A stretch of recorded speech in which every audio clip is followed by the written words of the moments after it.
You ready to rock? Let's rock.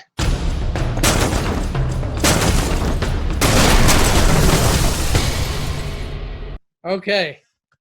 Welcome, everybody, to episode number 1. This is the origin episode of Scout My Game Hockey Podcast. Now, down the road, it's going to be covering the Carolinas, and we're going to have different states. But for now, I am the very first podcast host of Hockey for Scout My Game. And I couldn't be more happy to have my very first guest, the Italian Stallion, Andy Cangelosi. And the scary part about this is I can say Andy and I go way back. And I didn't really meet Andy until a little bit later in life, which makes me feel very old saying we go way back, Andy. But I'm very happy. I couldn't think of anybody else to have on this very first episode. We're going to be talking to parents. We're going to be talking to coaches and players. And Scout My Game is just going to help those players and parents, families navigate the recruiting process. Along the way, find some great advice, some things that you should have done, some things that you did that you really felt good about in the process. And then also at the end of the day, especially with Andy Cangelosi, you talk about life, and hockey and life is one and the same with us. But anyway, welcome, Andy. It's great to have you on this first podcast, man. It's great to see you, Ryan. Thank you so much. I'm so happy to be a part of this. And just seeing you brings back so many wonderful memories when you were down here doing power skating in Florida. It's just awesome to see you again. You were a big part of my independent start on power skating. So when I met you, I mean, that was like when I first kind of went off, started doing my own thing from Robby Glantz. Right. So I mean, you were at the first camps. You were, so you were the guy that bought ice for me. Right. We go way back. You were a big part of it, so I appreciate it. We do. No, it was great times. My kids, who never really wanted to do power skating, when you showed up, it was like, okay, Dad, you know what? It's great. He's the same size as us. Let's go. That's true. They'd steal my stick. I'd say, hey, that's my stick, man. Give me that back. That's right. But just to introduce Andy here, I brought Andy on not just because he knows a lot about hockey. Sometimes our talks are just pure about, just about life. And I always appreciated the fact that he had his head screwed on right when it came to the game of hockey. He didn't push his kids because he thought they were going to be the next Wayne Gretzky. And you did it a lot like my dad. You stayed away from the politics. You watched the game down in the corner of the glass, and you just kind of took the game in and you pushed all that other garbage aside that doesn't really belong in the game anyway. And I always really like that about you. I like the fact that instead of pushing your kids, you supported both of them. And that's kind of what I was hoping that you could start to give us a little background on is because both of your boys, you had one play D1, you had one play D3. They both took two different roads and they wound up in two different places. Right. So if you could tell me, when I left the picture, when I moved out of Florida, where JC and Austin went, and some of the good, the bad, and the ugly on the hockey road there. And that's a great way, the way you put it, the good, the bad, and the ugly. Obviously, I didn't play hockey growing up. My wife was a figure skater, and we wanted the kids, when we moved to Florida, to play tennis and golf or baseball. But they fell in love with hockey and played at Germain Arena, which is now Hertz Arena, which is where you did your power skating. And, going through different organizations, JC always played with the one organization, which was the Junior Everblades. Austin wanted a little bit more of a broader experience, so we would drive 2 hours each way to the East Coast to play for the Panthers, the Junior Panthers, and then the Golden Wolves. But it came a time when JC was at the point of, okay, what do I do next? He was 16 years old, and there were really no options down here. There was no junior programs. They have two nice junior programs down here now. Actually, there's probably four. There's two up in the northern end of Florida. Okay. So there really wasn't too many options. Fortunately, I had a friend. There's always someone that has to guide you in life. to give you some insights that perhaps you don't have. So anyway, this gentleman said, what about prep school? So to me, the prep school was always, I didn't think we would be able to afford a prep school. So JC's journey went to New England, where he went to Northfield Mount Herman Prep School. He had a very, very good coach, a guy by the name of Tom Pratt. But that was the way for him to get noticed, so to speak. Because in Florida, with all the showcases and everything that they tried down here, nobody was coming down to Florida to look at kids. And I didn't know how good either one of my sons were. I mean, for the rink, they were pretty good players. But to get a true test, they had to go play somewhere else. So he went to Northfield. And one of the reasons we chose Northfield was the prior season, they had a record of 2-28. Okay. And I said to JC, I said, look, I don't know where you fit. Coaches down here said, look, we don't know where you fit. I said, look, if you can't make a team that's 2-28, you don't deserve to play whatever the next level may be. Yeah.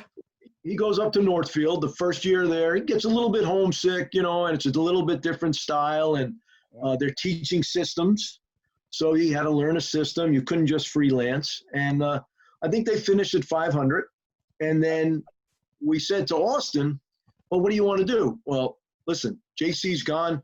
I don't want to be the only child. I'm going north. So Austin looked at a bunch of prep schools, and he decided on playing at Northfield Mount Herman. Andy, can you tell me really quick, because I get a lot of parents that ask me here, in the Raleigh area, we're more of a middle-class kind of family financially. Right. How in the world are we going to afford prep school? Yeah, the nice thing about prep school is it's all the grants and all the monies that you get are need-based.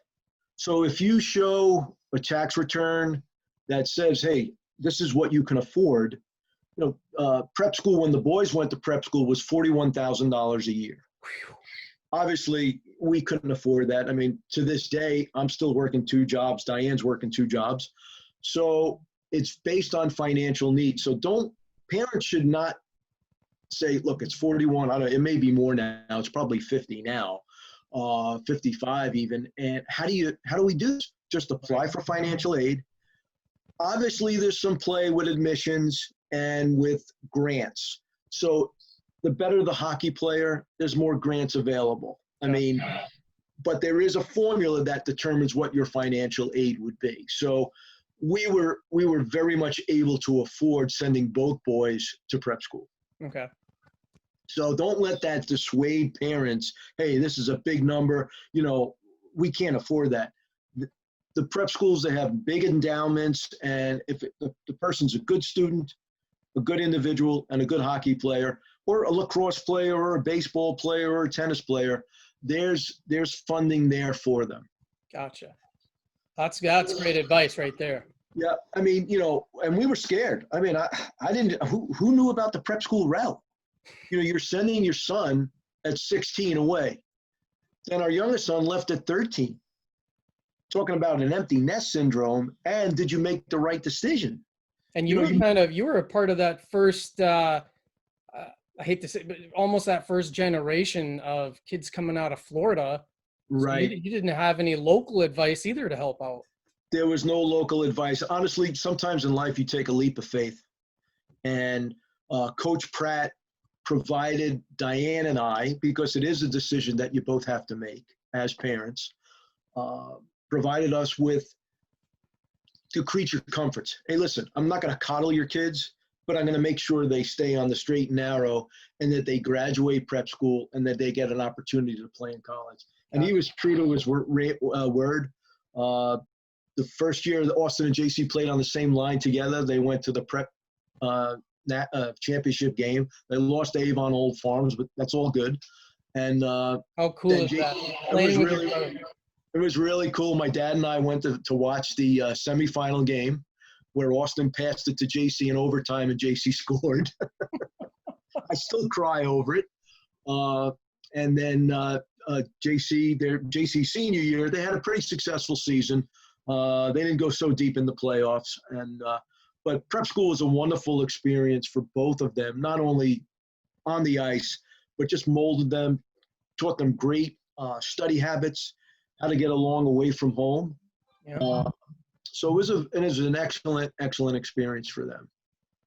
I want to, and then that's kind of where the paths started to go separate ways, right? Yeah. What happened was in Austin's 19th game, Coach York was asked by Tom Pratt, and I didn't know this at the time, but Tom had played for Jerry York at Bowling Green. So Coach Pratt made a phone call to Jerry. He said, look, I got this freshman. He's from Florida. I know you're coming out to watch us play Avon. This was in the regular season. It was January 19th, and I remember that. Jerry and Mike Kavanaugh, who's now the coach of University of Connecticut, went to watch Quinn Smith play at Avon, Mike Pereira, who was also at Avon, and Mark Naclario. Nice. Naclario goes to Brown. Pereira goes to University of Massachusetts at Amherst, and Quinn Smith went to Boston College. Okay. So NMH plays Avon. Avon beats them 7-5, but this little kid, number 9 from Florida, gets a hat trick. You left out lightning fast. Lightning fast. Lightning fast. Small, lightning fast little kid from Florida gets a hat trick. 2 days later, Coach York is out on a Saturday, maybe 3 days later on a Saturday, to watch them play another game. Monday, I get a phone call from Coach Pratt. Listen, Andy, I need you to do me a favor. You need to call Mike Kavanaugh because he wants to talk to you. So I call Coach Kavanaugh up. He says, listen, you got a second for Coach York? Yeah, sure. I didn't know what I was getting into. I was figuring it was just, a nice phone call. I thought they were talking about JC. Oh, okay. So Coach York gets on the phone and he says, Mr. Cangelosi, I'm Jerry York. And just want to let you know we've seen your son play a couple of times, and we think he's got the right stuff for Boston College. Wow. And we'd like to offer him a full 4-year scholarship. I fall off the chair, Ryan. The phone goes flying. I get back on the phone. I'm sobbing. Coach York says, yeah, Coach Pratt says you're a pretty emotional guy. So that was Austin's freshman year. He was already committed. Now JC's a junior. What do we do? I figured they were calling for him. And, I asked Coach York, I said, what do you think of JC's ability? He says, look, I'm going to be honest with you. He's got D1 hands. He's got a D1 hockey IQ. He's got D3 skating ability. Mm-hmm. And you know what? As you know, and you've been professing your whole career, skating feeds the wolves. Okay? And the bottom line is, if you can't skate, they don't care how good you are. They look at how well you skate. And if you could skate at that level, the other stuff will come. Yeah. But so now JC's a junior. His senior year, University of Connecticut was looking at him, and Holy Cross was looking at him, but not to the point where he was going to be a first, second, or third liner. Okay. Even Coach York said, look, I'd love to have him, but he'll be a fifth liner here. Maybe he'll break the fourth line every once in a while. So I said, JC, look, you love hockey. We went to a place called the Road to College. It was a prep type for the SATs, but it also indoctrinated hockey. So you played games of hockey. Bunch of other kids from prep school who were not committed went, but who showed up? A bunch of Hockey East coaches, a bunch of NESCAC coaches, a bunch of Big Ten coaches. Mm-hmm. And there he was looked at by Connecticut College, my older son, JC, and it turned out to be a phenomenal 4-year experience. He was able to play tennis. And his junior and senior year, he really excelled. And his coaches said, look, you should try to play in Europe. So, Austin's in one direction, JC's in another direction. JC had a wonderful career. His coach was excellent in college, Coach Ward. And it really set the foundation for him to have a successful career over in Germany. He played in Germany for 3 years. That's right. Yep. Right. I forgot about that. Yep. And not only was it a great hockey experience, he got to reconnect with Diane's family. And they came over and they didn't know anything about hockey. They'd go to all his games. That's And it was just a wonderful, wonderful cultural experience as well as an athletic experience. I mean, who gets that experience? And you got to skate on the big ice. Right. Where you can get Exactly. away from bigger guys. Yep. Jeez. Yep. Yeah, it was a wonderful, wonderful experience. And I've said this to you a number of times. You know, hockey owes them nothing. It gave them a prep school education, a college education, and they got the opportunity to play professionally. You know, and I remember my dad telling me that too. Like, no matter where you play, if you're good enough, you know, D3, somebody's going to find you. Right. Somebody will still see you. And I run into a lot of players that have that D1 mindset. Right. And then there you go. There's proof in the pudding that there was a lot of kids that played down in Tico Arena that wound up playing D3, the captain of their team in a packed arena. Yes. In Yes. the town loved them.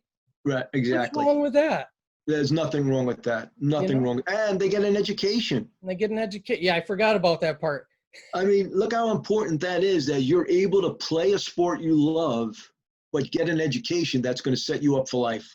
The contacts that both my kids made at Connecticut College and at Boston College will serve them long into their next endeavors, whenever those are. Well, and you've told me that JC has now gone full circle and now he's coaching, correct? He's coaching now at Wentworth Institute in Boston. He coaches tennis there. He coaches the men's and women's tennis team. And actually, as we speak today, he's interviewing for the head coach of their club ice hockey team. Oh, cool. So I'm hoping to hear from him. So, you know, he's getting to do whatever he wants. Yeah. And he's in an academic environment, and he's really enjoying it. That's awesome. I mean, at the end of the day, that's kind of why I had you on, because you go to China, you climb up the top of this mountain, and instead of a wise old Chinese guy that's bald, there's an Italian named Andy Cangelosi that you break it down in the way you explain everything. You know, it just makes so much sense to me. And I'd love to have you on again. And also maybe down below we could leave some information. Like if somebody actually wanted to get in touch with you, Andy, for some advice or to help point them in the right direction, is there any way we could get them in touch with you? Absolutely. I'd be more than happy to leave my phone number. Anyone who wants to talk. I mean, I navigated it by the seat of my pants. Okay. Now there's a lot more people out there. There's people like you that are in the business that could guide these folks, because there's really no right or wrong path. You know, the only thing that I would do over is all these showcases that we went to.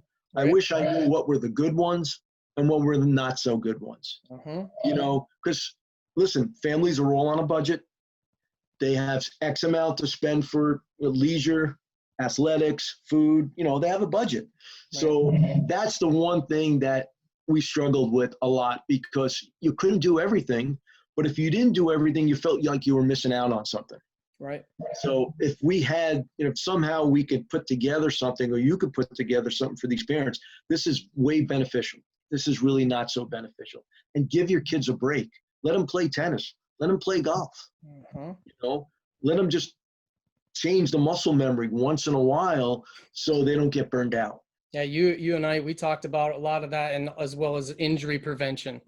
Yes. Right. Yes. The kids that play multiple sports have less injuries at the end of the day. Absolutely. And they come back fresh. You know, you're hitting a tennis ball and you're like, hey, this is fun. You know, then now you're going into a checking drill. It's totally different. It keeps you fresh. It's new. Every time you do something, it's new because you've just done something else. It was totally different. It freshens the minds up. Well, and back when I grew up, if you wanted ice in the summer, you had to drive down to Detroit because they took it all out up by us. So there was no ice, and you were drooling by the time season came back around. Oh, absolutely. Absolutely. Wait. Yeah, absolutely. Yeah, you're absolutely right. You know, I think the keys are too, obviously when, you know, you put junior on the ice for the first time, just let them have fun. You know, they're not going to be the next Gretzky. If this provides them a outlet, but it keeps them focused in school, that sport owes you nothing. Not every kid that picks a bat up or picks a hockey stick up is going to play D1 or D3. Let them enjoy it. Let them be kids. And if they don't want to go to practice, They don't want to go. But once they make a commitment, they need to be there. Amen to that. You know? Yeah. I had to call my coach one time and tell him that I didn't get my homework done. I wouldn't be coming to practice, and that about killed me. Right. Exactly. Exactly. Jeez. And kids need parameters. You know, hey, you don't do well in school, you're not going to play hockey. Simple as that. Yeah. Yeah. Well, you and I have always been aligned with that, right? Like I buy the gear, you carry the bag, you carry the gear in. Right. Exactly. Exactly. I want to switch gears and go real quick before we're out of time. I know Okay. you gotta get going and I've got to get going, but skating development, and specifically, I'm thinking more. I know. I don't know how many LBs that JC played at, but I know Austin was more of the new generation that's getting drafted in the NHL. They're smaller and they're lighter. And you told me that, Coach York was talking about Austin's skating ability. Geez, you should have had a better power skating coach. Cover that up. Talk to me about the different skating styles and the work that they put in, and where that, skating's the number one skill. This is what I think the big difference was. When JC was younger, JC didn't want to do power skating. He didn't mind taking a lesson, but it had to be more of like a flow drill, a shooting drill, a stick handling drill. Whereas Austin, when he started, one of his coaches prior to you, she was a power skating coach. And he didn't want to do the same thing JC was doing, so he did power skating. Well, let me tell you, what that lady did for him to start, just the way he would start from a dead stop to full speed. I mean, he would get to full speed in 2 strides. He had a good quick. JC would get to full speed in like 8 strides. Uh-huh. Now, once they both were at full speed, they were pretty comparable. But in hockey, it's those first 2 steps that's going to separate you from the next guy. Being explosive, yeah. Right. So as far as a development standpoint, if that's the one thing we did totally different. JC, and again, I didn't want to push him to the power skating because that's tough. Austin loved it. He was like, "Oh, it's like running on skates. This is what I want to do," and that really kind of differentiated them as skaters. And obviously, if you can skate, you can have other flaws, but they want the guys who could skate. And then, obviously, Austin went to prep school as a freshman. JC went as a sophomore. So the training there, he got an extra year of the training. Austin also played juniors. So there was more of a development of, hey, you know what? We're not going to skate every day as far as practices and stuff like that. We're going to do a power skating day. So he had a little bit different of a training than JC. And I think that makes a difference in the long run. I mean, obviously you got to do both, but if the skating's not there, you could be the best stick handler in the world, the best shooter in the world. You can't get to point A to point B quicker than the next guy. I mean, that's the foundation that Austin learned at a very, very early age. Right. And I know there's a point too, like you said, when they get older and you start getting into systems, and you better know how to skate. And some programs don't really invest anymore in the power skating. Exactly. I was out the other night with NC State and went past a couple guys in the hallway that didn't really know me, and they said, "Oh man, we got to do power skating tonight." Yeah, but that separates a D1 player from a D3 player. Right. Simple as that. Yeah. But it's tough, and you have to have the right mindset. Right. Well, I tell you what, I would love to get JC and Austin on one of these podcasts coming up. That would be awesome to have them down the road.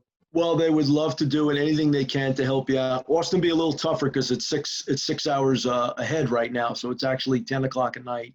And where is he? He's in Lillehammer? He's in Norway. He's in Lillehammer, Norway. He plays for the Lillehammer Ice Hockey Club. And JC's in Boston currently. Gotcha. But anytime you want to reach out to them, if you have WhatsApp, you can get a hold of Austin. JC's, he's got an American phone number. That sounds like a teen or teenage bopper kind of technology. No, I don't know about. Brian, I'm on it. Listen, it's not that hard. The nice thing about it is you can call overseas and it's free. Right. Yeah. Hey, I'm just happy I made this work. This is awesome. Yeah, well, I tell you what, Andy, it has been a pleasure. I'm honored to have you on. And like I said, like to have you on again, and any advice that you can provide. I mean, you've been through it. I think you had the right mindset, and you're just a wealth of knowledge. So it's very appreciated. Well, anytime, Ryan. I'd love to be back on again.